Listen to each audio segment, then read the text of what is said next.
अस्सलाम वालेकुम, एमरा न्यूज़ के साथ मैं हूं आतिफ मलिक। आज मेरे साथ एक ऐसे इंसान मौजूद हैं जो मॉडल टाउन से पैदल चल के इमरान खान साहब की रहायशी गाह पर पैदल चल कर आए हैं, उनकी मोहब्बत में आए हैं। तो ये मेरा कैमरामैन दिखा सकता है कि वो मजदूर भी हैं, लेकिन वो किस तरह आए हैं, हम उनसे बात करते हैं। अस्सलाम वालेकुम जी। वालेकुम सलाम।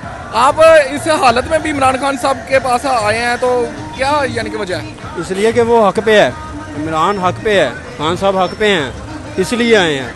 क्योंकि हम जितना गरीब तबका है ये सब तंग आ गया, अब रोटी खाने को नहीं मिल रही, इस वजह से हम आए हैं। तो आप देख सकते हैं कि दफ़ा 144 नाफिज हो गई है, तो हालात भी बहुत कशीदा हो रहे हैं। हाँ जी। तो गिरफ्तारियां भी अरूज पे हैं, जी, तो जी, आपको डर वगैरह नहीं लगता? डर वाली कौन सी बात है, क्योंकि हम हक की खातर निकले हैं, हक की खातर निकले हैं। ये 30 साल से ये कर रहे हैं हुक्मरानी, और आज देखें गरीब का क्या हाल है।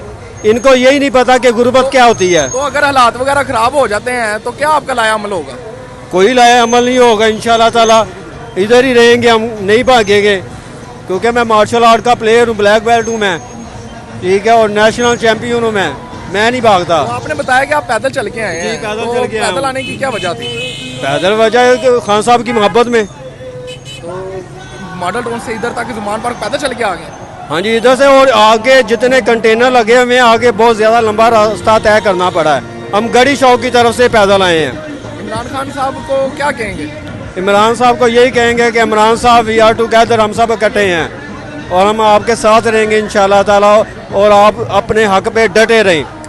जी, जैसा कि आपने आरफ साहब की बात सुनी, वो कहते हैं कि मुझे अगर लेकर इधर तक आई है तो सिर्फ और सिर्फ इमरान खान साहब की मोहब्बत ही खींच के लेकर आई है। मुझे पता ही नहीं चला कि वो इतनी दूर से पैदल चलते हुए ज़मान पार्क तक पहुंच गए, और वो बाजुओं से मजदूर भी हैं। लेकिन वो कहते हैं कि हालात जैसे मर्जी हो जाए, चाहे दफ़ा 144 नाफिज हो जाए, लेकिन उनके हालात, उनको किसी किस्म का डर नहीं है। इसी के साथ अपने मेज़बान आतिफ अली को इजाज़त दीजिएगा। अल्लाह निगहबान।